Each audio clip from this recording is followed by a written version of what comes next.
자, 로마가 이제 그 군인 정치와 1차 삼두, 2차 삼두 정치가 끝났잖아요. 이런 혼란스러운 시기가 100년 넘게 지속되다 보니까 사람들의 생각이 어떨까요? 아, 이건 여러 사람이 막 중구난방 나오면 안 될 것 같아. 누군가가 이 혼란스러움을 정리해 주려면 강력한, 능력 있는, 유능한 지도자가 좀 필요해. 라는 생각들이 공감대가 형성된 것 같습니다. 거기에 딱 시대가 영웅을 만든 건지, 영웅이 시대를 만든 건지, 로마 역사에서 가장 재미는 없지만 로마한테는 안성맞춤인 옥타비아누스가, 그러니까 카이사르가 사람을 제대로 보았다라고 볼 수 있겠죠. 이 옥타비아누스가 그 모든 혼란을 수습하고 이집트마저 자기 양아버지였던 카이사르는 클레오파트라와 연인이었지만 옥타비아누스는 그런 것조차도 거부하고 이집트를 정복해서 자기의 직속령으로 만들었죠. 그러니까 이 옥타비아누스 개인 재산이 늘어난 거예요. 아시아의 황제는 나라 것이 다 자기 거였지만 이 로마는 이 지도자라 하더라도 돈이 없으면 대접을 못 받을 수도 있었는데 옥타비아누스가 이집트를 자기 땅으로 만드니까 엄청난 부가 생긴 거죠. 그러다 보니까 배품을 하게 되고 인기가 또 올라가게 되니까 알아서 원로원들이 이제 최고의 부자가 됐겠죠. 옥타비아누스가 원로원들이 알아서 납작 엎드렸다. 그래서 아우구스투스 존엄한 자라는 칭호를 주었다라는 거. 실질적으로는 황제인데도 불구하고 절대 황제랍시고 나대지 않은 스스로 몸을 낮추면서 살았던 이 옥타비아누스는 우리가 아는 로마 황제정, 즉 제1대 황제라고 볼 수 있는 거죠.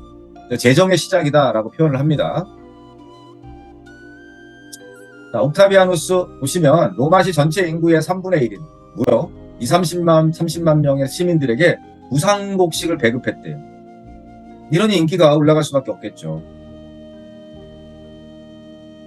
카이사르의 재산도 물려받았지, 이집트 땅도 확보했지. 옥타비아누스가 이럼에도 불구하고 욕심을 부릴 수도 있는데 그걸 베풀었다는 거. 그런데 문제는 참 유능한 황제 밑에 계속해서 어이없는 황제들이 나옵니다. 그 다음 황제가 티베리우스예요. 여름철에 가끔씩 아이들이 더울 때 편의점 같은 데 사 마시는 음료수 있죠. 카프리라는 음료. 카프리라는 음료가 바로 티베리우스가 응거했던 섬 이름이 카프리 섬입니다. 이 사람은 로마에 있지 않아요. 그러니까 정치가 이 옥타비아누스가 정리한 제도 이런 것들이 흔들리는 거죠. 그 과정에서 이 가이우스, 우리가 칼리굴라라고 알고 있는 이 사람조차 또 암살되고 그 다음에 누가 등장하나요? 글라우디우스. 근데 이 사람도 부인한테 또 죽게 되고 그 아들이 유명한 네로입니다. 지금 보시면 옥타비아누스 이후 2대, 3대, 4대, 5대까지 상당히 지금 문제가 있죠. 네로도 결국은 이상한 짓을 많이 했고 로마 화재 발생 시에 결국 많은 사람들한테 외면받고 목숨을 끊게 되죠. 나중에 이제 기독교도에 의해서 기독교를 많이 박해했다라는 이유로 네로는 상당히 이제 저평가된 황제이기도 하고요. 자야 그러면서 이때 이제 로마의 이 왕들이 가장 즐겨했던 것 중에 하나가 물론 그 전부터 살짝 존재했던 것은 되지만 이게 대중적으로 이번 황제는 뭐 안 푸나 이런 거 있죠. 빵과 서커스라고 하는. 자 이게 결국은 정치적으로 보면 야 너희들은 신경 쓰지 마. 밥이나 먹고 놀이나 즐겨라는 식이죠. 그러니까 황제들이 그냥 원발의 오줌 누기처럼 임시 변통으로 사람들의 인기를 얻기 위한 방법이 빵과 서커스였다라는 거. 이게 이제 나중에 뭐로 바뀔까? 빵과 서커스가 이제는 검투사들이 그 콜로세움을 짓고 나서부터는 경기장에서 다소 잔인한 그런 검투사들과 검투사들의 시합이라든지 동물과의 어떤 이런 결투 등등이 벌어지는 잔인성, 폭력성 이런 부분이 가미되면 몰락의 길로 간다는 것이죠. 네로가 죽고 나서도 로마는 상당 부분 혼란이 지속됩니다. 자, 이제는 네로가 옥타비아누스의 후손이니까 네로가 죽으면서 옥타비아누스의 후손은 더 이상 황제가 없어요. 그러면서 이제는 전혀 혈통이 다른 우리 중국, 한국, 일본 이런 경우는 혈통 국가잖아요. 왕이든 황제든. 근데 이 로마는 혈통이 아니라 이제는 능력 있거나 지지를 많이 받는 사람이 황제가 되는 시대. 자, 베스파시아누스가 바로 그런 인물이었습니다. 자, 지지를 받았다는 것은 평민들의 입장을 대변해야 되겠죠. 그래서 사치하지 않는 것, 긴축재정.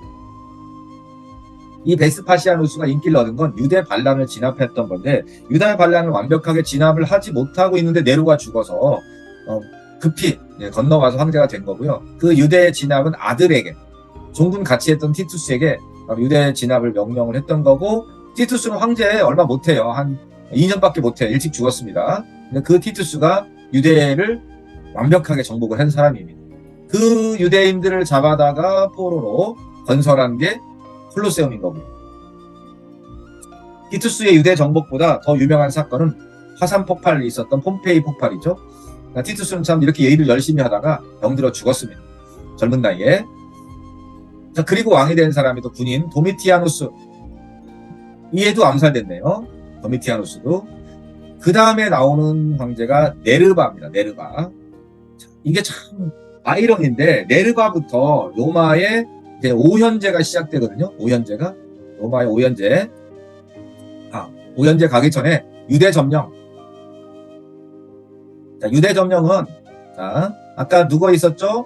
베스파시아누스 전부터 있었네요. 네로 때부터 유대 정벌이 시작됐는데, 자, 유대 정벌을 네로, 베스파시아누스, 티투스까지 3대에 걸쳐서 이루어졌네요. 최종 점령은 자, 어디까지 가냐면 티투스가 예루살렘을 파괴했는데, 이 요세푸스라는 당시 이스라엘 사람인데, 이 사람이 남긴 기록에는 110만 명이 죽었다. 사실은 아닐 것 같아요.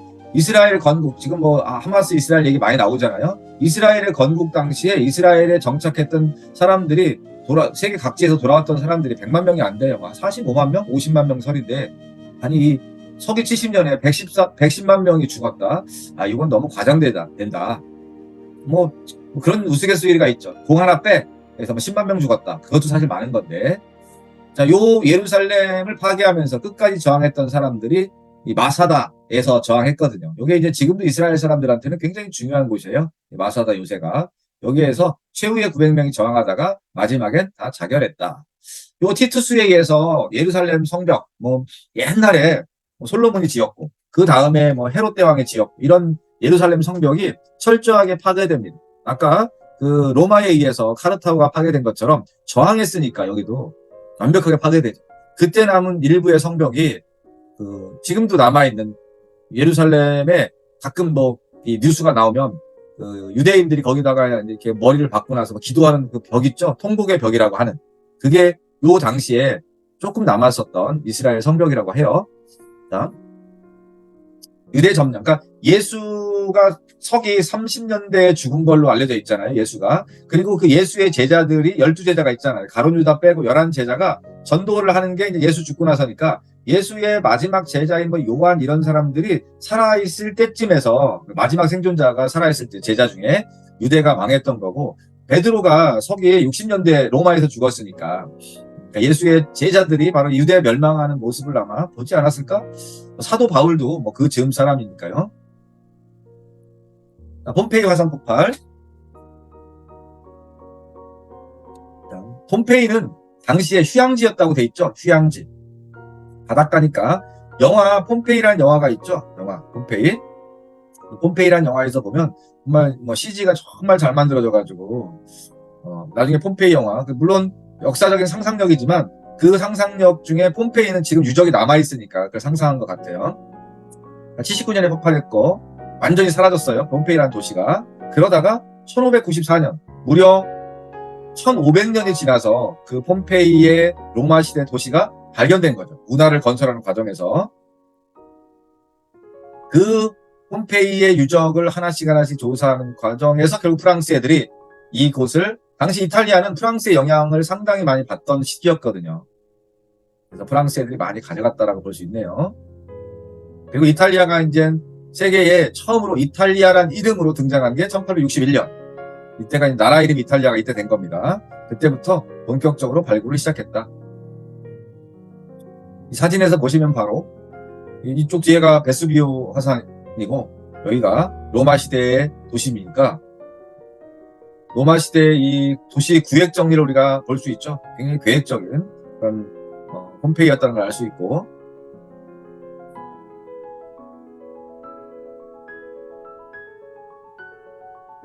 로마 시대의 도로인데 여기까지가 화산이 다 이게 다 화산재로 덮여 있었더라 보니까 몇 미터 높이의 화산재가 용암이 흘러내린 거죠. 그 당시 사람들 참 이 개의 죽음을 보면 뭐 인간도 마찬가지지만 그 당시 고통스러움을 알 수 있죠. 이게 이제 발굴하는 과정에서 구멍이 뚫린 곳에 요 회반죽을 부었더니 이렇게 만들어졌다는 겁니다. 그래서 나중에 다 하나씩 하나씩 떼어내니까 그대로 이렇게 이 흔적이 회반죽의 흔적이 남게 되면서 현재 이 관광객들이 볼 수 있는 이 모습이 이제 남은 거죠. 보시면 도로잖아요. 도로 보시면 다 바닥에 지금 박석이 깔려 있어서 지금으로 따지면 말 그대로 포장된 도로 같은 느낌이고 뭐 벨라본단차의 거리라고 돼 있는데 이 거리가 빵집이라든지 술집, 이 빵과 술을 만들었던 그런 곳이라고 하네요. 여기도 이제 술집인데 여기다 도가니를 올려놓고 술을 떠먹었던 뭐 그런 일반적인 그런 술집이라고 볼 수 있죠. 자, 티투스 황제 이후에 이제 본격적으로 로마는 평화의 시기다. 약 지금까지 약 200년 동안 이 옥타비아누스, 즉 아우구스투스 이후부터 상당히 혼란스러웠던 로마가 이제 100년간의 평화가 뭐 길게 잡으면 200년인데 지금 보셨지만 앞에 있었던 뭐 티베리우스, 칼리큘라, 네로 이런 황제들 때 결코 평화롭다고 얘기하기는 어렵잖아요. 그렇지만 그럼에도 불구하고 이 황제들은 부실했지만 로마라는 이 국가로 보면 괜찮았으니까 확대해서 200년의 로마 시기를 팍스 로마나라고 부릅니다. 아우구스투스가 그만큼 잘 해놨다는 것이죠. 이게 그러니까 어떤 위대한 지도자, 유능한 지도자에 의해서 그 어떤 흔적이 오랫동안 유지됐다라는 거예요. 그러니까 위대한 황제라고 할 수밖에 없는 거죠. 옥타비아누스가. 자, 오현제. 자, 200년 중에서도 가장 엑기스가 요 90년이라고 보시면 돼요. 그래서 5명의 황제가 네르바인데 네르바는 2년밖에 못해요. 네르바부터 트라야누스, 하드리아누스, 안토니우스 피우스, 마르쿠스 아우렐리우스까지 이 5명의 황제가요. 아들 부자지간 관계가 아닙니다. 그냥 생판 남이에요. 그러니까 이게 국가가 잘 될 때가 보면 지도자가 자식한테 권력을 물려주지 않았다. 유능한 누군가를 보고 있다가 괜찮네 라고 해서 걔를 양자 삼아서 후계자로 만듭니다. 우리 동양에서는 전설의 나라라고 하는 중국의 요순 시대 있죠. 우리 요순 우 이 시대가 바로 요런 로마의 오현제와 유사합니다. 그러니까 우스갯소리로 우리나라 기업이 뭐 3대를 못 간다 이런 얘기가 있었던 것은 자식한테 물려주는 그런 경향이 있어서 그런 거고 서양에 있는 그 기업들이 오래가는 이유 중에 하나가 자식이 아니라 능력 있는 CEO에게 그 회사 운영을 맡겨서 그렇다 이렇게 보는 경우도 있는데 그게 이제 하루아침에 있었던 건 아니고 이런 걸 보시면 오래된 역사의 흔적이죠. 자, 오현제 시대. 자, 이 오현제 시대에 로마는 곳곳에 속주를 건설합니다. 아까도 잠깐 말씀드렸던 바로 식민 도시라고 할 수 있죠. 자, 그때 만들어진 도시가 오늘날 대부분 유럽의 주요 도시죠. 론디니움, 런던, 루테티아, 파리, 이렇게 해서 콜로니아, 쾰른, 빈도모나, 빈 이런 도시들. 그러니까 도시 건설에서 누가 참여하나요? 군인들인데 그 군인들이 다 평민인데 그 평민들이 뭔가요? 말 그대로 공병도 있고 뭐 다양한 이 기술을 갖고 있었던 사람들이 군대에 입대해서 건설한 겁니다. 제가 군대에 있을 때 그 내무반 군인들이 자는 숙소 막사가 불이 났어요. 한겨울에 12월 말인가? 뭐 일요일 날 학교 운동장 가서 공차고 왔는데 오자마자 난로가 과열돼가지고 내무반이 홀랑 불에 탄 거예요. 그 추운 한겨울에. 근데 와 정말 보름 만에 내무반 하나 건물 하나 지었습니다. 군인들인데 어디 군대가 돈이 없으니까 뭐 외부인을 들여다가 더군다나 불났다는 걸 쉬쉬해야 되니까 외부에서 사람을 데려다가 건물을 지을 수가 없잖아요. 그래서 각 중대에 있었던 좀 기술이 있었던 애들을 불러다가 어떤 애는 벽돌 쌓는 거, 어떤 애는 뭐 골조 쌓는 것, 어떤 애는 미장하는 거, 어떤 애는 뭐 못질하는 거 이런 애들을 뽑아다가 보름 만에 집을 하나 지었죠. 막사를. 그랬던 기억이 나니까 이 군대는 참 모든 걸 다 해결할 수 있는 로마 군대가 이런 도시를 건설했는데 로마 하면 뭔가요? 건축입니다.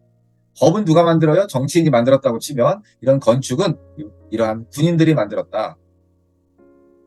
오연제 시대 영토 보세요. 오연제 시대 영토 엄청나죠. 아까 말씀드렸던 도시들 여기 나와 있죠. 런던, 파리 이런 도시들. 더 이상 확장하지 말자. 그래서 이게 좁히면 장원이고 넓히면 로마예요. 더 이상은 여기로 넘어가지 마. 이게 게르마니아인데 게르마니아가 지금으로 따지면 뭐 독일 쪽이라고 보니까 이쪽은 숲속이란 말이에요. 어둡잖아요. 무서운 거예요. 여기서 뭐가 나올지 몰라요. 그래서 요 라인강 이쪽은 도나우강 이 일대로 넘어가지 마. 그 영화 아까 앞에서 나왔었던 그 검투사 경기 영화에서 마지막 그 황제 오연제의 황제인 마르쿠스 아우렐리우스가 나오거든요. 그 마르쿠스 아우렐리우스가 바로 죽은 데가 이 트라키아예요. 트라키아. 이 트라키아가 이 게르마니아 애들이 내려왔던 지역이라고 하는데 영화에서도 그 첫 장면이 바로 트라키아에서 갈리아 즉 게르만 군대하고 로마 군대가 싸우는 장면으로 시작되죠. 그 검투사 영화가. 요 지도가 더 지형으로는 잘 나와 있죠. 라인강과 도나우강을 경계로 했다. 하드리아누스 아까 오연제 중에 한 명 있었죠. 하드리아누스 때 더 이상 우리는 여기까지만 가고 넘어가지 말자. 지켜야 돼. 이제는 방벽 바로 영국도 오늘날 이 잉글랜드하고 스코틀랜드의 이 위치에서 요 하드리아누스 장벽이 그 역할을 하고 있다고 해요. 굉장한 키로수잖아요. 120km에 높이 5m니까. 요 영화였었죠. 마르쿠스 아우렐리우스 영화 바로 요 철학자. 그 영화에서도 이 진지에서도 책을 읽고 글을 남기는 그런 사람으로 황제로 나오는데 유명한 스토아 학파의 철학자인데 이렇게 개인적으로는 능력이 있었던 마르쿠스 아우렐리우스가 후계자는 코모도스라는 영화에서 보면 희대의 폭군인데 사실 아버지가 살아있을 때는 그런 모습을 안 보였어요. 아버지랑 공동 통치하고 그랬거든요. 명상록을 저술한 대학 입학하고 나서 산책 중에 가장 먼저 산책이 명상록이었어요. 이거 좀 멋있는데 한번 읽어볼까 하고 샀는데 지금까지도 못 읽었고요. 결국 얼마 전에 버렸습니다. 옛날 책은 글자가 작잖아요. 행간도 좁고 그래서 이제는 읽을 수가 없어요. 왜냐하면 글자가 안 보여. 이제는 돋보기를 대고 봐야 될 정도로 너무 글자가 작아서 도저히 읽을 수가 없어서 정말로 책을 사서 정말 몇 장 못 넘기고 포기한 책. 말 그대로 명상하라는 책이야. 명상록. 그만큼 똑똑한 황제였다는 건데 이때 참 나라가 이제 몰락하려면 내외부적으로 힘들어요. 바로 페스트입니다. 그 유명한 말베르 까미도 썼던 소설이죠. 페스트. 답이 없죠. 이 전염병에는. 그 다음 황제가 이 코모도스라는 황제예요. 코모도스. 요 장면이 바로 이걸 패러디한 게 아닐까라고 저는 생각을 하는데 바로 검투사 그 콜로세움에서 코모도스에 대해서 이 영화에서는 그 루실라가 나오잖아요. 루실라의 아들이었던 걔가 이제 왕이 될지 모르니까 등등 나오는데 실제로 이 코모도스는 우리식으로 해석하면 이런 거예요. 강력한 왕권. 그러니까 아버지와 같은 이 좀 온순하고 부드러운 이런 리더십이 아니라 나는 내 마음대로 할 거야 라는 그런 성격을 갖고 있었던 것 같아요. 근데 로마라는 나라가 지금 그런 제도를 포기한 지가 오래됐는데 코모도스가 자기의 어떤 능력 밖의 문제를 가지고 자기의 황제권을 강화하려고 하다 보니까 죽게 되는 문제가 된 것 같고 그러니까 그 영화 글래디에이터에 나오는 그 장군은 가상 인물이니까 그냥 영화적 장치로 등장시킨 거고요. 아까 말씀드렸던 것처럼 아버지와 함께 공동 통치했고 아버지와 함께 전선에서 싸웠고 그렇지만 자기를 죽이려는 사람들에 대해서 이제 분노해서 결국 상당히 많은 사람들을 죽이게 되는 그런 원인이 분명히 있었다라는 거. 밑도 끝도 없이 애들을 죽이려는 게 아니라 영화에서는 그 글래디에이터와 이 루실라가 결국은 위험에 처해지니까 이 코모도스를 죽이려는 게 나왔지만 실제로는 그런 내용보다는 사실 먼저 루실라가 자기 동생이었던 코모도스를 암살하려고 했던 거죠. 막시무스라는 가상의 인물하고는 별개다. 그리고 코모도스는 콜로세움에서 죽은 게 아니라 욕조에서 죽었다라고 되어 있죠. 이렇게 또 하게 죽게 되면 영화가 이 글래디에이터하고는 또 안 맞잖아요. 그래서 이렇게 전혀 역사적인 사실과는 다르게 묘사했다. 자, 로마가 제국인 이유. 가장 중요한 건 뭘까요? 연락이 잘 돼야 되겠죠. 소식, 교통, 통신. 예전에는 대부분 말을 타고 가야 되니까 도로가 좋아야 되겠다 해서 우리가 아피아 가도, 로마 가도 이런 얘기를 하는데 지금도 그때 흔적이 이렇게 남아있어서 도로로 쓰고 있다라는 거예요. 앞에서 나왔었던 수도교.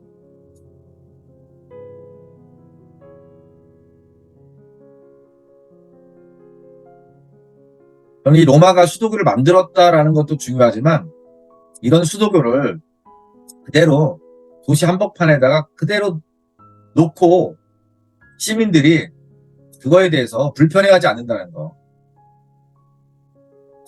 뭐 우리는 지금은 안 하겠지만 불과 몇십 년 전, 20, 30년 전만 하더라도 도시에 이런 게 있으면 도시 건설에 불편하다고 해서 없애려고 했던 경향이 많잖아요.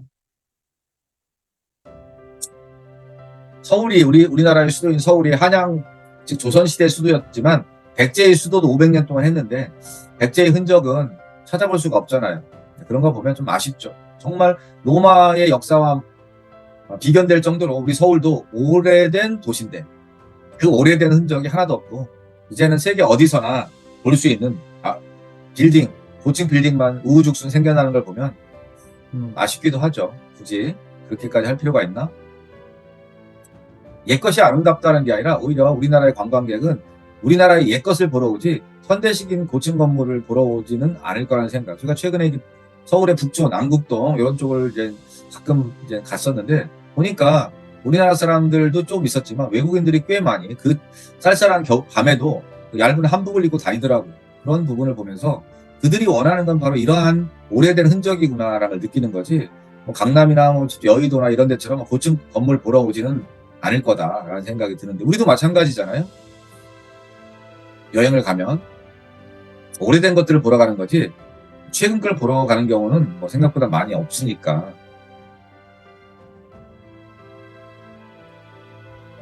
티투스 황제가 지었다고 하는 뭐 최대 수용 뭐 5만 또는 7만 명을 수용했다고 하는데 아치형이고 우리나라 뭐 최근에 그 철근 없는 아파트 붕괴 이런 것 때문에 뭐 순살 아파트인가 뭐 이런 얘기 나온 것 같은데 여기는 철근이 하나도 없는데 안 무너졌어요. 그만큼 대단한 건축 공법인데 이 아치형이라는 것은 다 어디서 건너갔다고 그랬냐면 아시아에서 메소포타미아에서 건너간 공법이다라는 거 원형 이런 부분들.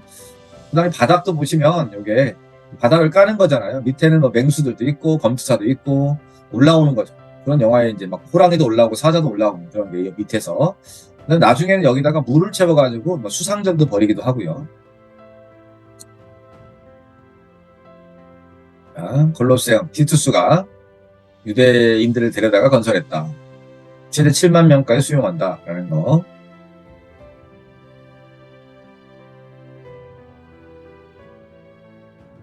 로마에 있는 개선문, 파리에 있는 개선문 이런 걸 흉내낸 건데 물론 나폴레옹이 티투스 아까 유대인들 잡아다가 유대인을 정복했다는 승리 세베루스 가장 유명하고 가장 이제 알려져 있는 게 바로 콘스탄티누스 개선문이죠.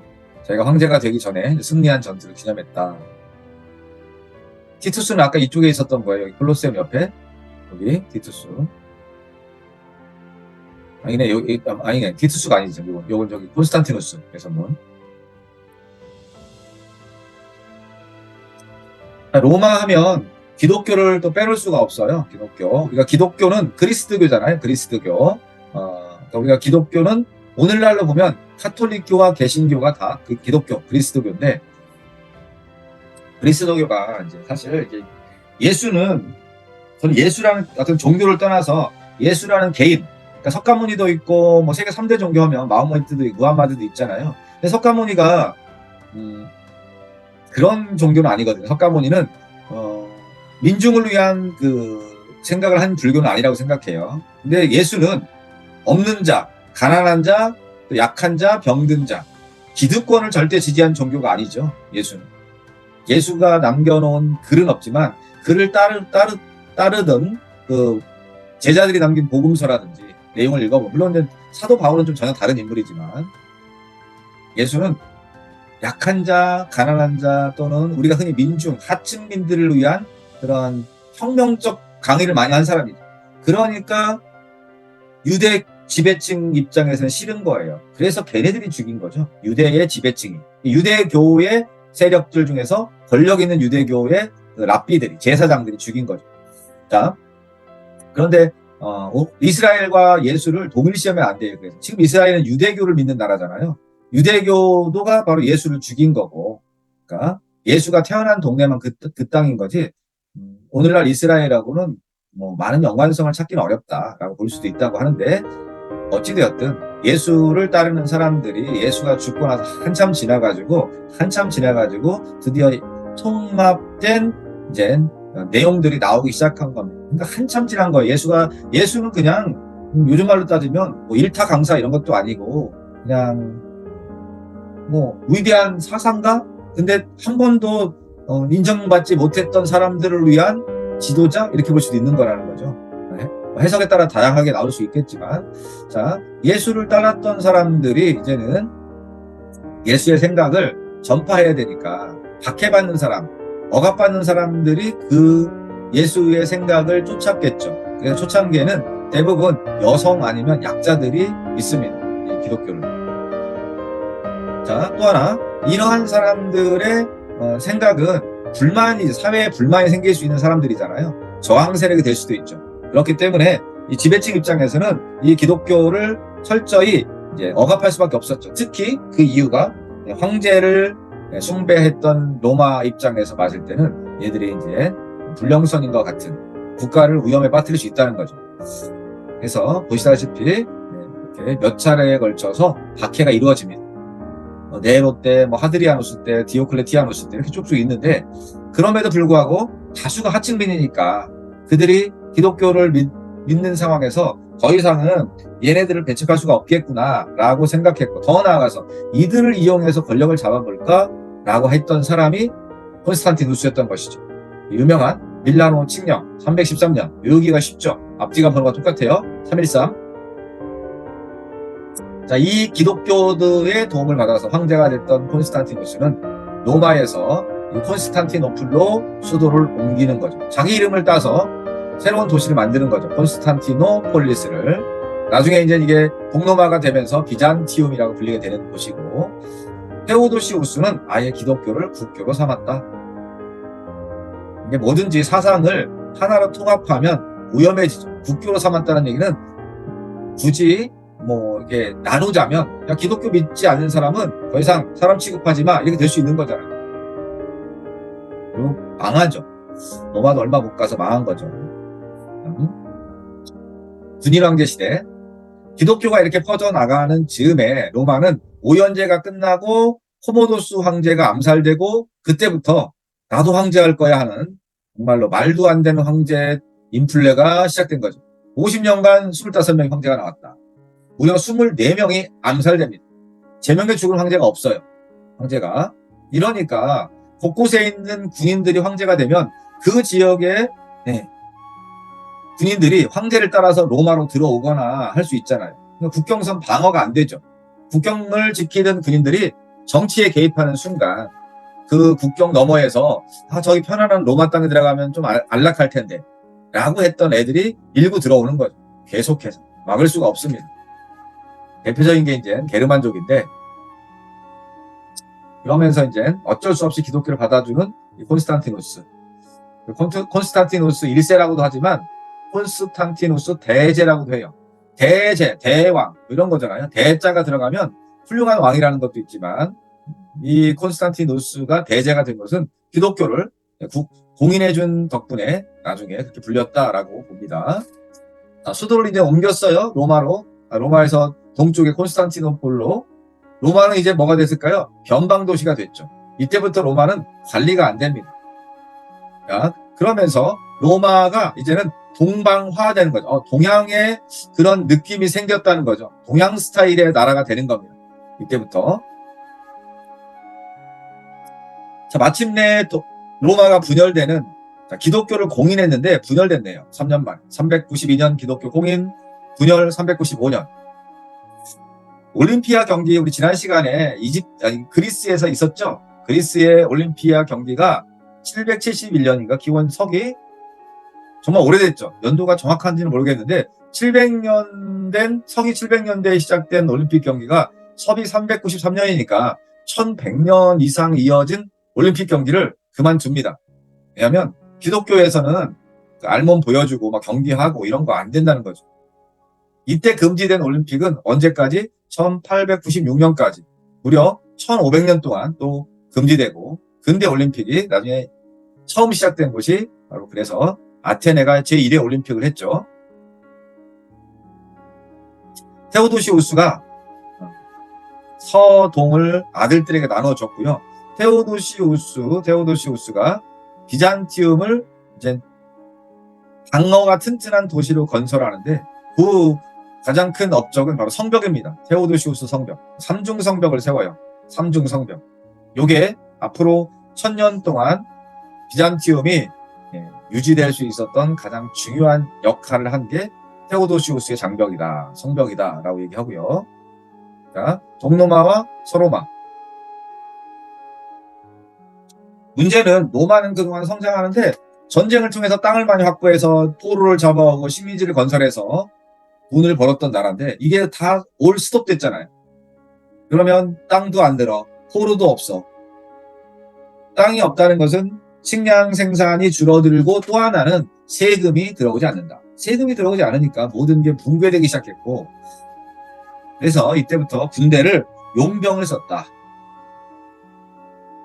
더 하나 문제는 뭐냐면 이때 이제 이민족이 많이 들어온단 말이에요. 로마 바깥에 있는 얘네들이 로마 안에 들어가서 농사를 짓는데 이제 활용을 하는 겁니다. 그럼 지금까지 로마는 지중해를 상대로 무역을 했다면 요 즈음에서는 무역은 이제 추락하고 그냥 한 달, 1년 열심히 일해서 먹고 사는 그런 원시적인 농경이 시작된 거죠. 특히 콜로나투스제라는 건 뭐냐면 우리 땅에서 농사 짓는 사람들은 죽을 때까지 못 떠나. 요게 이제 중세 유럽의 장원제의 출발이라고 보는 경우도 있고요. 나라가 망하려면 우리가 상습범들이지. 얘네들은 황제권 동요도 있고 관료의 부패와 분웅, 무능인데 이게 분웅이 아니라, 그다음에 인구 감소, 그다음에 외부 게르만족의 침입. 정말 이런 것보다 더 중요한 건 관료의 부패, 무능도 있고 또 사치향락 풍조, 이런 것들이 거의 동시다발적으로 로마에 오게 됩니다. 그래서 395년 동서로마가 분열됐고요. 허울만 남았죠, 서로마는. 그리고 서로마는 476년에 이탈리아에 이제 들어와 있었던 게르만족 용병들, 그 용병 대장이 오도 아케리였는데, 이 오도 아케리가 마지막 황제인 마르쿠스 아우구스투스, 이름이 똑같네, 초대 황제랑 끌어내리고 자기가 로마 황제라는 얘기도 안 쓰고요. 본인이 스스로 아는 거예요. 이탈리아 왕이라고 칭했다. 물론 오도 아케르도 나중에 암살되지만. 자, 쭉 이어지는데 서로마 동로마가 분열되고 서로마는 이제 더 이상 로마 황제가 있는 곳이 아니잖아요. 로마는 그냥 하나의 도시에 불과하죠. 자, 이때부터 서로마는 수시로 약탈당하네요. 서고트족, 우리가 고트족은 고딕 양식을 만든 사람들입니다. 고트족. 그 다음에 반달족, 반달리즘 할 때 그 약탈 파괴 이런 것과 동일시대예요. 반달리즘은. 그러니까 이 로마인들이 봤을 때 반달족에 대한 그 느낌이 얼마나 파괴적이었는지를 보여준다.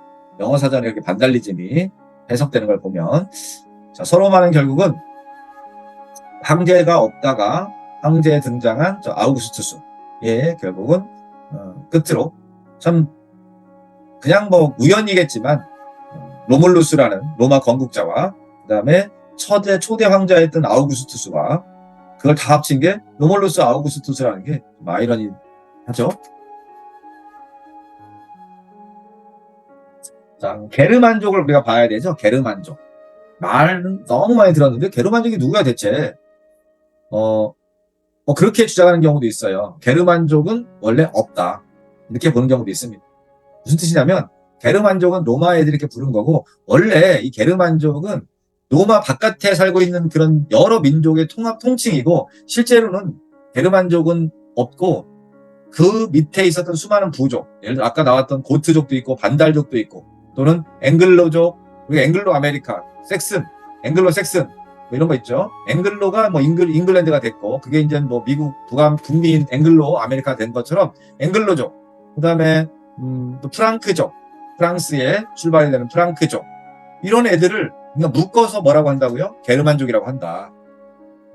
이렇게 보는 경우가 있고, 얘네들이 로마 아까 그 라인강과 도나우강 바깥에 살다가 로마가 아닌 국경이 조금 느슨해지니까 국경 안으로 한 명 한 명씩 들어오면서, 요즘 말로 따지면 그래, 야 거기 장사 잘 돼? 거기 가면 돈 좀 벌 수 있어? 나도 거기 가서 뭐 할까? 이런 애들이 막 들어오기 시작한 거지. 이건 게르만족이라고 불리는 얘네들만 그런 게 아니라 나중에 이제 북유럽에서 내려오는 노르만족도 비슷해요. 왜 이렇게 갑자기 이 사람들이 이동하느냐? 당연히 먹을 게 없어. 그렇겠죠. 먹을 게 없었어. 왜 먹을 게 없느냐? 가장 큰 이유는 인구 증가입니다. 오늘날 우리가 굿네이 버스라든지 이런 거 광고 나오는 거 보면 다 아프리카를 배경으로 광고 나오잖아요. 그러니까 아프리카가 왜 이렇게 가난할까? 여러 이유가 있잖아요. 과거에 제국주의 유럽의 식민지가 아프리카의 땅을 막 그냥 지그재로 갈라서 그 분열이고, 그 아프리카 국가들의 정치적 무능과 부패, 이것도 있겠고. 그렇지만 그런 것보다 더 큰 가난의 대물림과 고통의 연속은 인구 증가입니다. 세계 인구는 다 아프리카에서 늘어나요. 폭발적으로 늘어나죠. 그래서 우리가 옛날에 그 들고양이들이 되게 많았잖아요. 얘네들이 지금 개체수가 많이 줄었는데, 이유가 바로 지자체가 적극적으로 나서가지고 중성화 수술을 시켜줬거든요. 얘네들. 그래서 지금은 좀 많이 줄었는데, 참 아프리카 사람들이 함께 살 수 있으려면 좀 인구 증가에 대해서 좀 생각해 볼 필요가 있다. 아이를 너무 많이 난다. 저기도 굉장히 생존 주기도 짧잖아요. 거기는 평균 연령이 상당히 어리고 일찍 죽는데, 그럼에도 인구 증가는 폭발적인. 얼마 전에 70억이었던 세계 인구가 지금은 75억을 넘어서 80억에 가깝다. 이러다가 2050년 경에는 100억을 훌쩍 넘을 거다. 이런 얘기가 나오니까 인구 증가가 너무 무섭다. 먹고 살기가 힘들어진다는 얘기죠. 그러니까 결국 우리가 흔히 게르만족이라고 하는, 보시면 여기는 게르만족이라고는 안 써 있잖아요. 우리가 닉네임을 게르만족이라고 한 거지, 다 부분적인 민족들이다. 이쪽에 살았던 애들이 이동하는 겁니다. 로마 영토 안으로.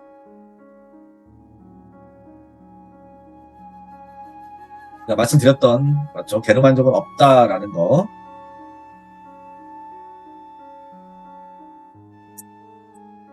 근데 게르만족이 있다, 그냥 우스갯소리로 이렇게 보면, 게르만족 이야기가 보면 이런 게 아직도 흔적이 좀 남아있다는 얘기죠? 네. 토르, 여기는 토르. 사랑의 신, 여신, 프레이야. 이런 것들, 트롤, 엘프 다 게르만족의 신화에서 나온 이야기라고 하는데, 엘프네, 엘프. 이런 거 많이 보셨을 거예요. 엘프. 토르. 자, 이제 서로마가 아까 이제 동로마하고 분열되고 서로마가 망했잖아요. 서로마가 망했는데, 자, 서로마가 망했는데 역사학자들은 나누는 걸 좋아하니까, 야, 서로마 망했으면 뭐야? 이 서로마 영토에는 아직 국가가 없는데, 그러면 서로마가 망했으니까 우리 서로마까지를 고대라고 하고, 이제부터는 중세라고 할까? 이렇게 얘기들이 시작합니다. 그래서 중세 논쟁이 붙어요. 언제부터가 중세냐? 결론적으로 말씀드리면 대세는 서로마 멸망입니다. 476년. 그래서 이걸 따르고 있어요. 고대는 서로마 멸망할 때까지가 고대였다. 그러니까 중세는 5세기 후반이죠. 그럼 언제까지가 중세야? 잘 몰라요. 정확하게 나눌 수가 없어요. 그래서 이렇게 얘기하죠. 르네상스, 종교개혁, 신학로 발견. 이거 세 가지를 묶자. 그래서 그 세 가지가 거의 마무리되는 시점이 언제냐? 이 세 가지가 1500년대예요. 1500년. 그래서 이렇게 얘기하죠. 중세 1000년. 그러니까 서기 5세기부터 16세기까지. 또 15세기라고 보는 경우도 있죠. 왜냐하면 르네상스가 1400년대부터 있었으니까. 그래서 보통 중세를 천년 중세 이렇게 얘기합니다. 여러 가지 설이 있긴 하지만 대세는 그렇다는 거.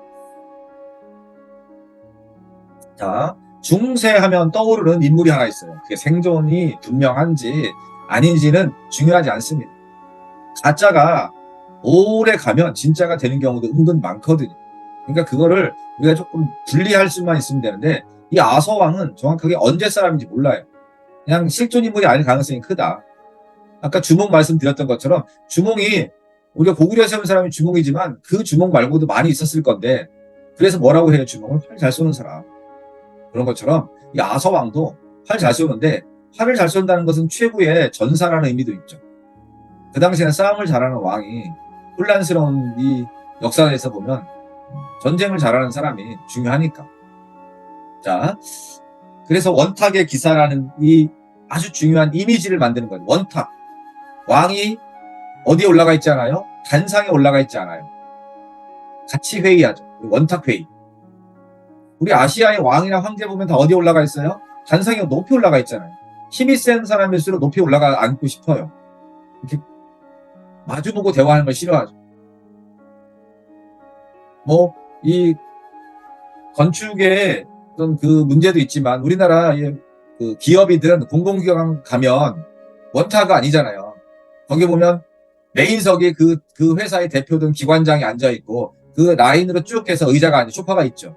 그런 모습도 사실은 굉장히 권위적인 것이라 볼 수 있어요. 실제로. 원탁의 기사, 즉 아서왕과 원탁의 기사는 중세의 출발, 중세를 상징하는 것이다. 왜 그러면 이게 나왔느냐가 중요하잖아요. 역사에서는.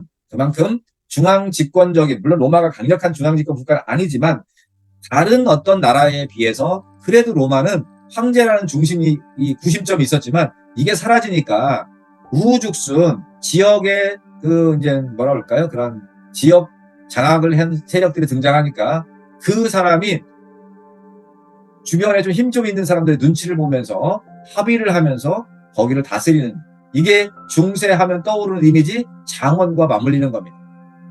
장원과. 그래서 중세 사회는 상당히 폐쇄적인 사회다라고 얘기하는 게, 바로 옆 동네에서 무슨 일이 있는지 관심을 가지면 안 돼요. 왜냐하면 그러면 괜히 분란이 생길 수도 있으니까. 자, 그러다 보니까 여기 서로를 존중하는 겁니다. 야, 너는 네 동네에서 해먹어. 대신 우리 건 관심 꺼. 이런 거죠. 정치 경제의 독립성. 그래서 원탁은 왕과 기사가 대등한 것. 이 왕은 상징적이지만 누구로부터, 저 위에 있는 누구로부터, 주군으로부터 승인받았다. 이게 조금 시간이 지나면서 기독교의 세력이 커지면서 이제는 교황으로 나아가는 겁니다. 왕과 교황, 황제와 교황의 싸움이 시작되는 거죠. 자, 중세를 상징하는 나라, 굳이 따지자면 그 나라는 프랑크입니다. 그러니까 프랑스라는 나라가 오늘날 유럽에서 자부심이 있는 거예요. 야, 우리 오래된 나라다. 우리 역사 좀 있어. 그 역사가 그냥 역사가 아니라 나름대로 강력한 역사야 라고 이야기하는 겁니다. 수많은 게르만족, 편의상 게르만족이든 아니면 그냥 원래 게르만족이라고 부르지 않았든 불렀던 간에 그냥 교과서의 표현상 게르만족 중에 바로 프랑크족이 있어요. 지도에서 보시면 이동거리가 어때요? 짧죠? 가장 짧죠? 이동거리가 짧으니까 이런 거 있잖아요. 향토병, 향수병, 풍토병 이런 거. 내가 살던 데하고 워낙 다른 환경으로 갔을 때 걸리는 거니까 프랑크족의 이동거리가 짧으니까 그런 게 안 걸리겠죠. 덜 걸리겠죠. 안 죽어. 또 거리가 짧으니까 이동하기가 쉬우니까 많은 사람이 이동했겠죠. 많은 사람이 이동하니까 자기들의 문화적인 이 전통을 유지하는 데 도움이 됐겠다라고 생각이 들고요. 이것보다 더 또 중요한 건 아타나시우스파. 이 아타나시우스파가 원래 이 게르만족들이 기독교를 만났는데, 이 게르만족이 워낙 그 지역색이 강한 애들이니까 자기들의 토착신과 결합하는 그런 게 있죠. 우리도 불교 들어왔을 때 불교만 믿자가 아니라 전통 신앙 이런 거 있죠. 산신령, 칠성님, 그러니까 우리 애기는 누가 점지해줘요? 삼신할머니가, 이런 거 있잖아요. 삼신할머니가 어디 살아요? 절에 살잖아요. 절 뒤쪽에 삼신각. 그래서 애 갖게 해주세요라고 하면 어디 가서 기도해요? 절에 가서 기도하죠. 탑돌이하고. 이런 게 흔적이 많단 말이에요. 그러니까 이 게르만족이 믿었던 아리우스라는 기독교 세력이 지금 말씀드린 것과 유사하다. 그런데 이 로마인들, 라틴족들은 아리우스는 미신이라고, 이단이라고 본 거예요. 그리고 아타나시우스파를 믿었죠. 아타나시우스파 기독교. 이게 뭐냐면 아타나시우스, 아리우스도 사람이고 아타나시우스도 사람이거든요. 그들이 주장했던 걸 믿은 거예요. 근데 기독교 중에서 로마인들이 믿었던 건 뭐라고요? 아타나시우스파. 근데 이 프랑크가 아타나시우스파로 개종을 해버린 거예요. 그러니까 로마 애들하고 싸울 일이 없죠. 종교 문제로. 그래서 이 로마 애들과 프랑크 애들이 빨리 뭐가 될 수 있다. 함께 살 수 있었다라는 겁니다. 프랑크 왕국. 나중에 이 아타나시우스 이야기는 뒤에 한번 더 말씀을 드리고. 자, 메로비우스 왕조. 아타나시우스, 아니야. 프랑크 왕족 중에서 메로비우스 왕조라는 이 왕국이 가장 오래됐는데, 클로비스라고 돼 있죠. 클로비스의 할아버지가 메로비우스라고 해요. 메로비우스. 자기 할아버지가 되게 좀 괜찮았나 봐요. 그래서 이 클로비스가 자기 할아버지의 이름을 따서 왕조를 메로비우스다라고 정한 겁니다. 우리나라도 그렇잖아요. 이성계가 나라 세워서 이시의 조선이 됐잖아요. 그런 것처럼 이 클로비스가 세운 나라가 메로비우스 왕조다. 자, 아타나시우스파로 개종했죠. 그 다음에 그의 아들이 아니네. 이 클로비스 다음에 위대한 뭐가 안 나왔나? 왜 안 나오냐면 프랑크족은요, 재산이 생기면 형제 분할 상속을 해요. 분할 상속을 하면 세력이 약해지는 거잖아요. 그 과정에서 이 메로비우스 왕조의 이 혈통은 결국은 구심점이 점점 분열되고, 그 메로비우스 왕조의 궁궐 관리, 재산을 맡아 했던 사람들이 궁제이죠, 궁제. 이 궁제 중에서 카를로스 마르텔이라는 사람이 괜찮았나 봐요. 인기도 있고 싸움도 잘하고. 그래서 그 당시에 전성기였던 이슬람이 지금의 프랑스 파리 근처에 있는 동네 이름이에요. 투르와 포아티에가. 여기까지 쳐들어왔는데 이 마르텔이 물리친 겁니다. 그러니까 종교의 수호신이 됐네. 이슬람을 몰아내고 인기가 엄청났겠죠, 마르텔은. 그럼에도 불구하고 아직 메로비우스 왕조는 망하지 않았다가, 자, 그 당시에 이 영토예요. 메로비우스 왕조의 영토. 이 정도밖에 안 되죠. 얼마 안 됩니다. 프랑크 왕국 영토. 그 클로비스가 세례를 받는 그 의미고, 클로비스의 무덤이 여기 파리에 있는 생드니 성당이라는 곳에 이렇게 관이 있습니다. 자, 아까 그 마르텔이 있었잖아요.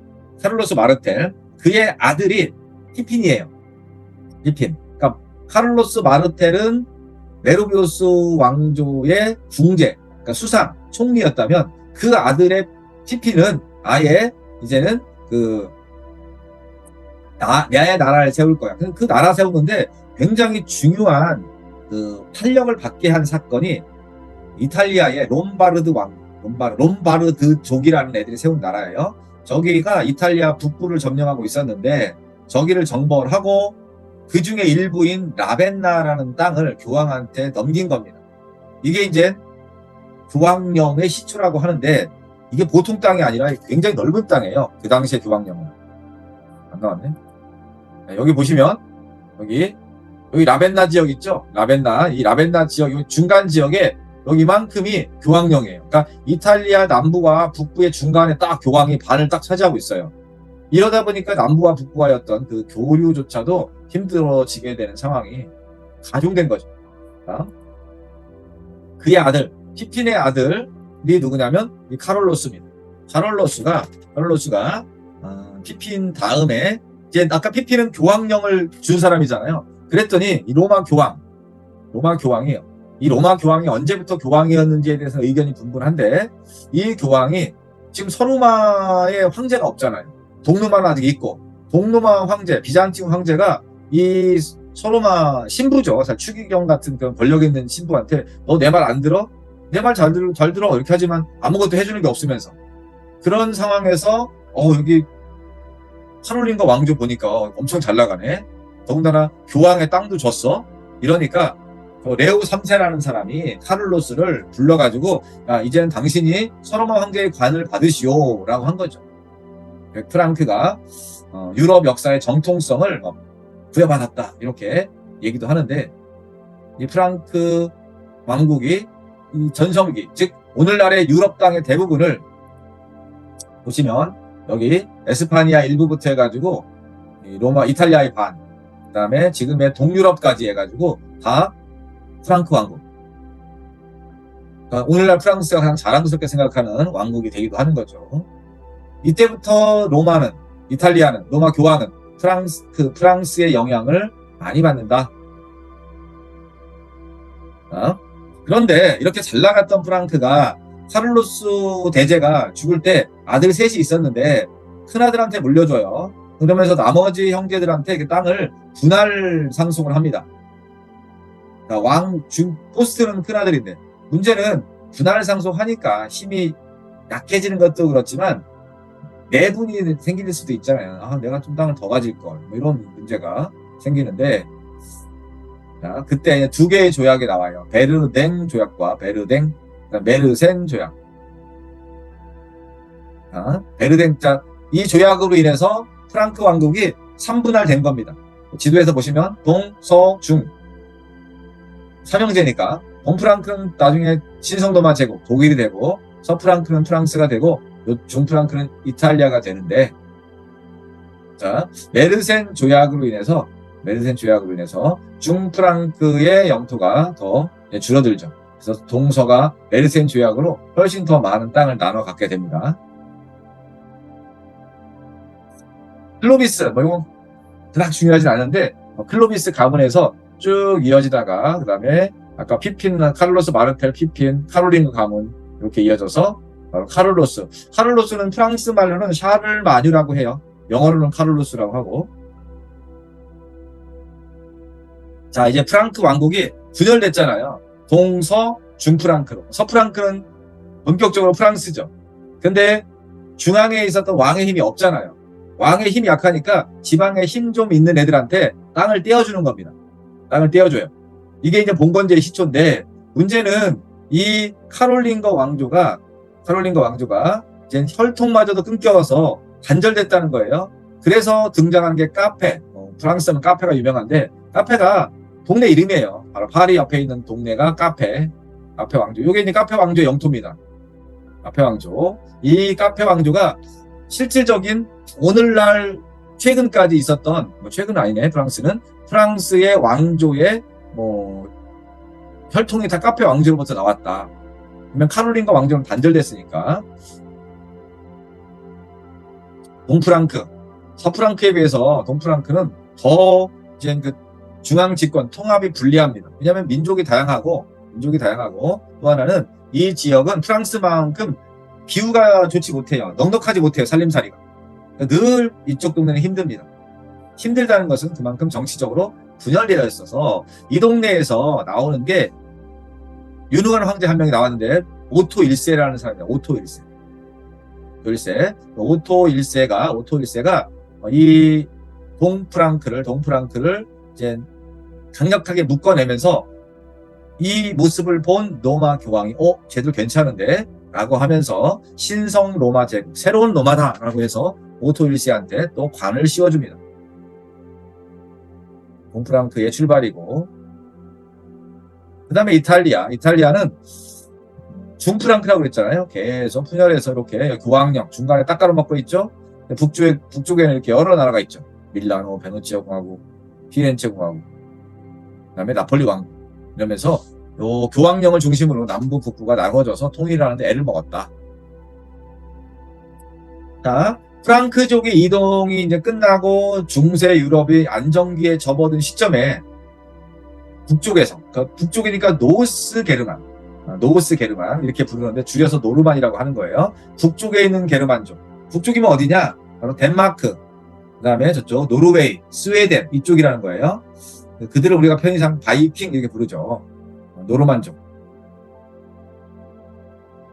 노르만족 중에서 유명한 두 명의 인물이 바로 롤로와 윌리엄인데, 롤로는 노르망디 상륙작전으로 유명한 저곳에서 공국이니까 왕국이 아니잖아요. 공작, 제후, 자기들끼리는 왕이지만 프랑스 애들이 롤로한테 땅을 떼어준 겁니다.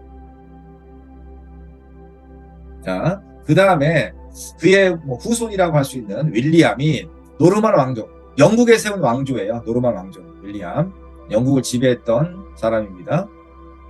정말 이 노르만족이 남쪽으로 내려온 이유 중에 가장 대표적인 건 뒤에 나왔나? 인구 증가예요. 인구 증가. 여기 마찬가지로 이 바이킹을 모델로 삼은 영화들 중에 저는 가장 괜찮았던 영화가 베오 울프라는 영화가 있어요. 베오 울프.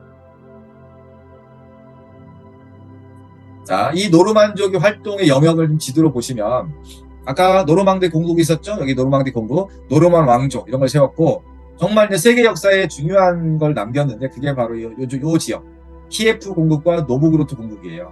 그러니까 키예프 공국이 러시아를 기원하는 거죠. 러시아의 기원.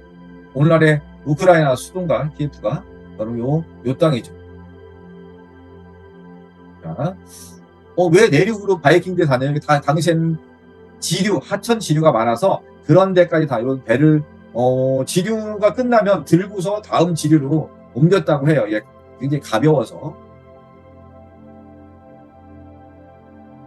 심지어 얘들은 어디까지 갔느냐? 지금의 그린란드, 그다음에 북아메리카까지 갔을 거다라고 추정하죠.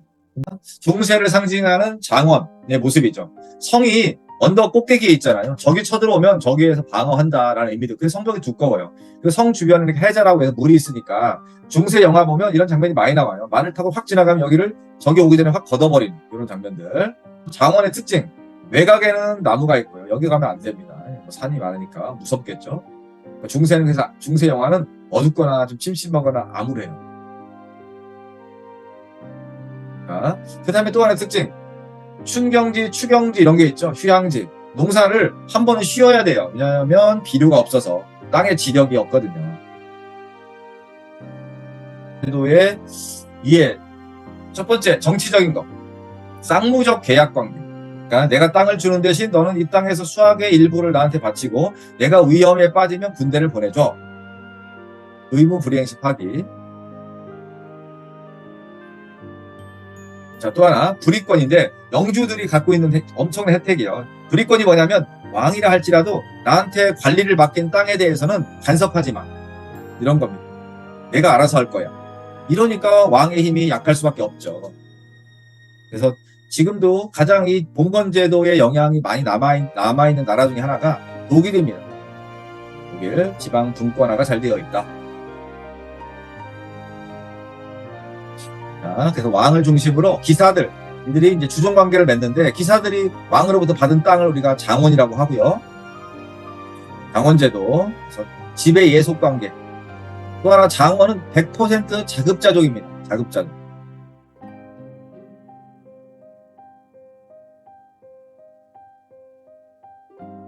아까도 보셨지만 다 숲속과 영주의 성 정형화돼 있죠. 중세의 장원은. 가장 중요한 키워드 자급자족입니다. 장원은 자급자족. 그 다음에 이 자급자족인데 농민들이 떠나면 안 되잖아요. 떠나면 안 돼. 그러니까 정말 감시도 철저하고 감시도 하지만 또 하나는 이 농민들이 쉬지도 못하고 일하게 만들어요. 그래서 혼재지제를 쓰는 거예요. 섞어놓는 거죠. 영주 땅, 내 땅, 영주 땅, 내 땅.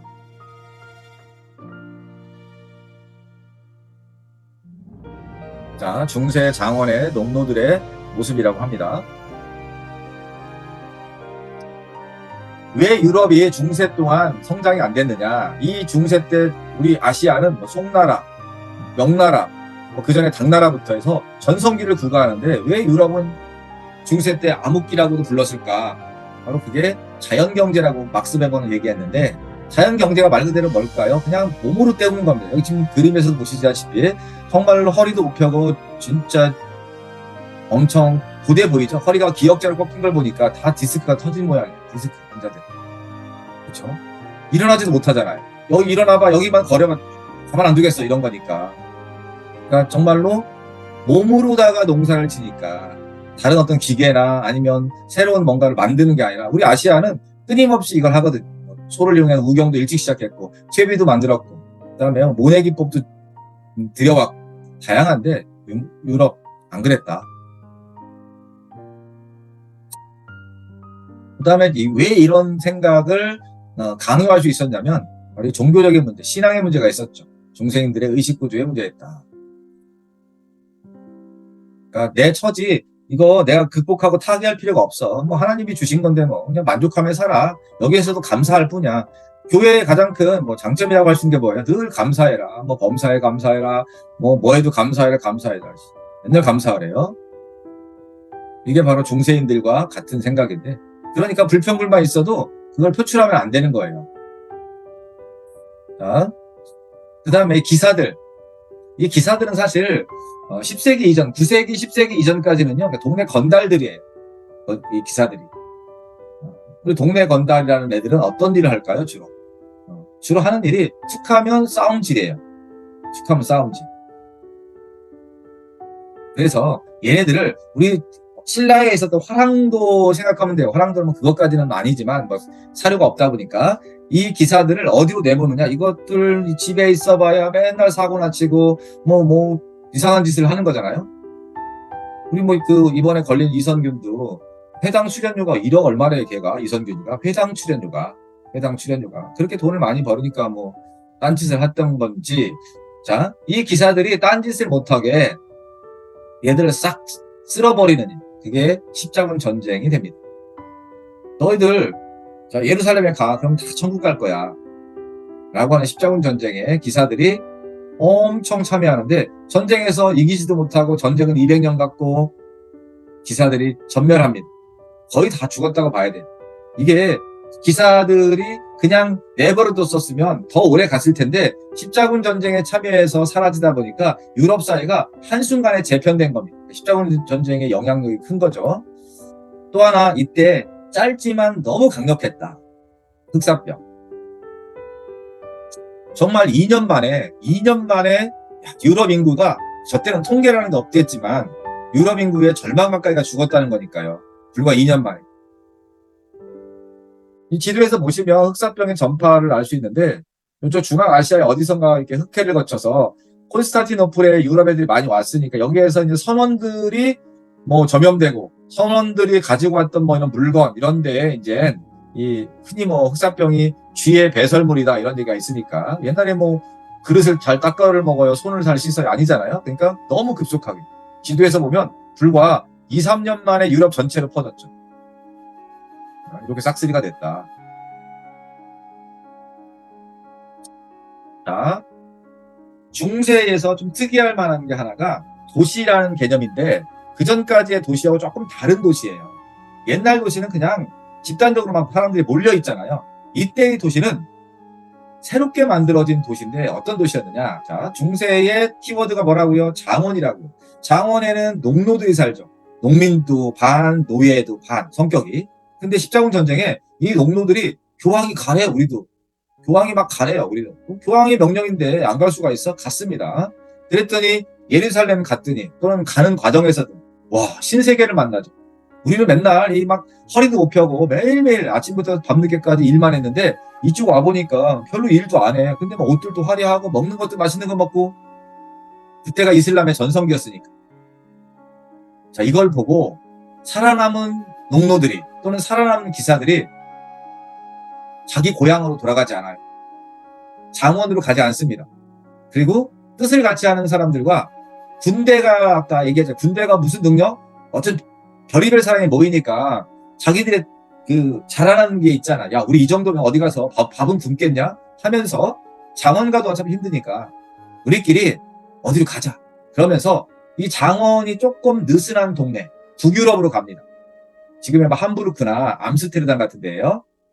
바닷가, 강가 이런 데는 폐쇄적인 사회가 아니니까 이런 데 가가지고 뭘 하느냐? 이제 요즘으로 얘기하면 물건을 만들어요. 그래서 나오는 게 물건 잘 만드는 사람을 지금도 장인이라고 하잖아요. 장인. 그 장인이라는 사람들한테 가서 도제식으로 배우는 거죠. 엄청 이제 힘들게 배우는 거죠. 다 돈이니까, 실수 없는 돈이니까. 자, 이러면서 이들이 모이게 되는데 이들이 뭐라고 그러냐면 야, 우리는 다른 거지 말고 뭔가 일을 시작하면 뽕을 뽑자. 우리는 일만 하지, 우리는 이것만 만들자. 이게 자치권을 획득하고 나아갑니다. 그러니까 얘들은 돈을 많이 벌잖아요. 물건 만들 파니까. 돈을 많이 버니까 우리 거 빼앗으러 오면 안 되잖아요. 외부에서. 그래서 군대를 만듭니다. 군대 만들기 쉬워요. 그냥 돈 주면 되니까. 그 다음에 야, 여기는 우리가 물건 만드는 데니까 우리가 개척한 도시야. 해서 성을 쌓아요. 울타리를 쌓아요. 그래서 그거를 독일 말로 뭐 부르크라고 합니다. 부르크. 뒤에 나오는지 모르겠네. 여기 나오네요. 부르크 안에 사는 사람들, 얘들을 뭐라고 한다? 부르주아라고 한다. 부르주아. 성 안에 사는 사람들.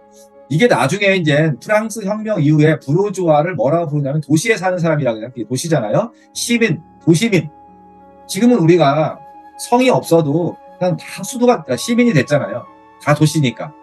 오늘날 시민의 개념하고 조금 다르지만 시민의 어원은 바로 요 중세에서 장원에서 성을 쌓았던 성 안의 사람들, 물건 잘 만들어, 전문적인 기술이 있어, 돈을 잘 벌어, 여유가 있네. 그래서 시민이 된 겁니다. 프랑스 혁명 당시의 시민은 프랑스 파리예요. 파리 시민들. 그러니까 이 시민들은 누구라고요? 돈 많이 번 전문직.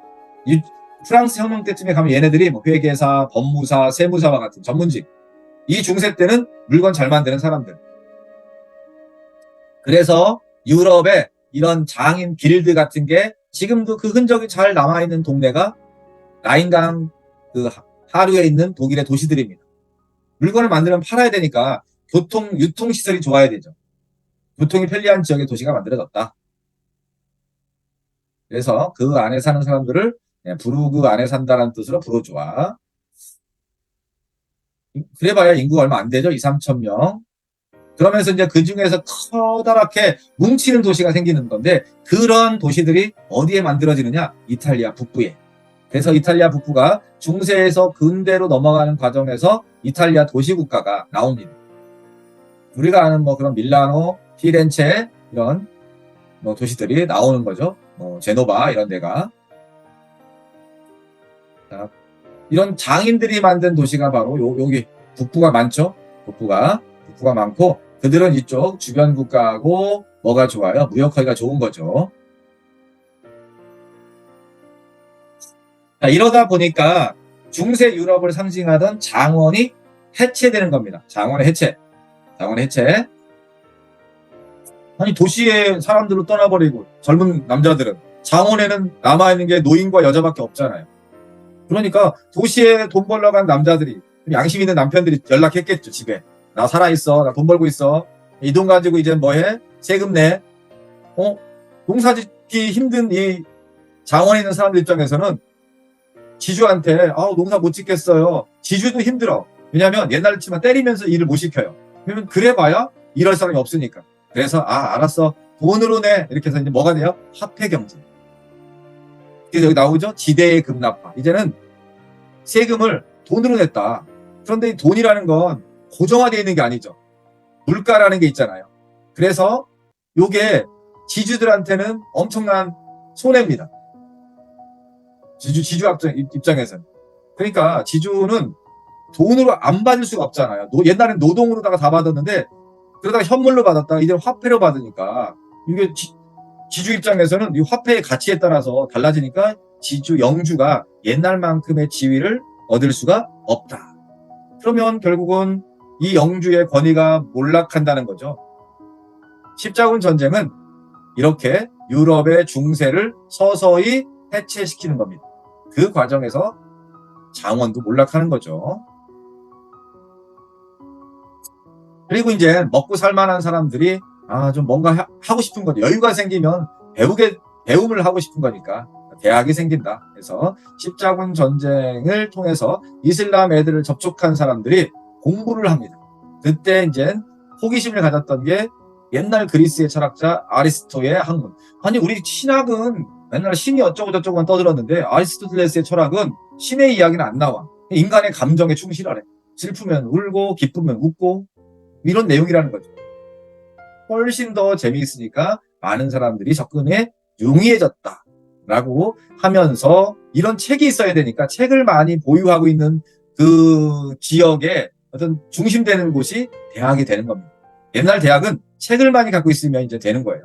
사람들이 왔을 때 보여줘야 되니까. 워낙 책이 양피지라 무겁기도 하고 무겁고 잘 만들었으니까 시간이 많이 투자됐죠. 그러니까 다 돈이에요. 그러니까 책이 너무 비싼 겁니다. 그러니까 대학은 도서관이 이제 중요해지고 도서관에 책을 얼마나 보유하고 있느냐. 이게 이제 대학의 규모, 대학의 명성. 그러니까 가장 오래된 대학이 볼로냐, 파리 이런데 그런 대학에서 중심적으로. 그래서 유럽은 지금도 이런 전통이 남아있죠. 어느 대학 하면 뭐가 유명해. 어느 대학 하면 뭐가 유명해. 긴 시간 동안 감사합니다. 다음 주에 뵙겠습니다. 수고하셨습니다. 수고하셨습니다.